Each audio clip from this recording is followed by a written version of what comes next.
अरे बीतता हवे 24 सोना 25 सोना आई हो। खेसारी जी के खेत में असो मुर्गा भुजाई हो। पवन जी के जिला से साउंड बनाई हो। खेसारी जी के खेत में असो मुर्गा भुजाई हो। तो आप सब ढेर सारा प्यार आशीर्वाद दी गाना के। और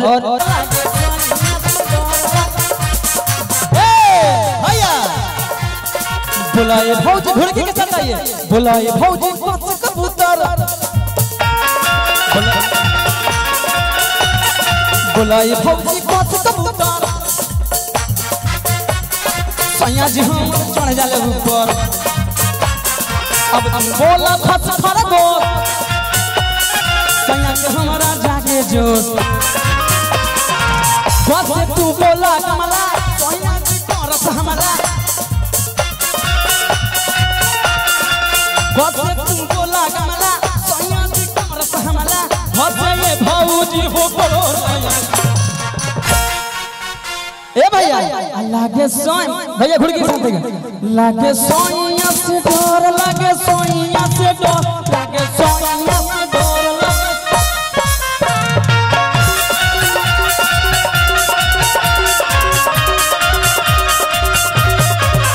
लागे सोइया से डर, लागे सोइया से डर, लागे सोइया से डर। भैया भैया भैया हम जानते नहीं बहुत कलाकार लोग बानी, हम समझते नहीं वो चीज के। तो दूसरे के साथ ऐसा व्यवहार कीजिए जो अपने लिए चाहते हैं, लेकिन लत लुत बाई मरले पर जाई तो मुखड़ा मुखड़ा एक दो और हो जाओ। एक गाना अभी आई हो, सभी कलाकार लोग राजन भैया नाम दिले हैं। तमाम तमाम गाना अपन हिट बड़ी सन। अरे हम पटवनी तोरा के तोरा दीदिया के हमर भाई। अरे हम पटवनी तोरा के आ तोरा दीदिया के हमर भाई। आ पापा पा हमारा लाइन मारे तोर माई। पापा पा हमारा लाइन मारे तोर माई। ए भैया 100 मिलियन प्लस प्राइवेट हो गई हिंदी ढूंढे। अरे अरे हम पटवनी तोरा के, हम पटवनी तोरा के तोरा दीदिया के हमर भाई।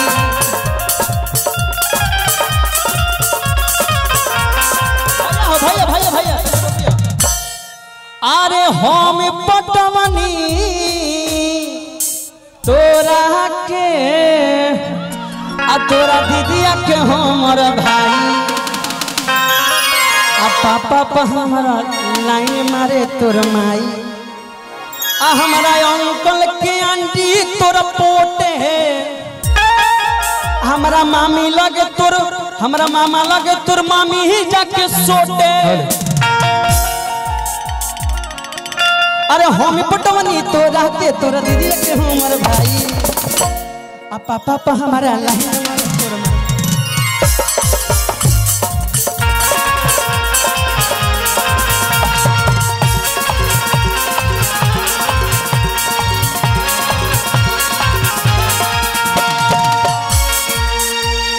चलिए ज्यादा समय न लेते हुए आपके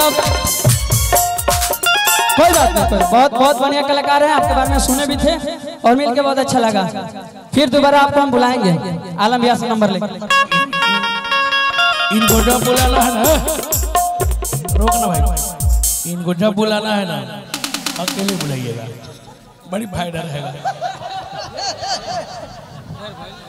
थैंक यू आप आए। चलिए बहुत बहुत धन्यवाद आप सभी।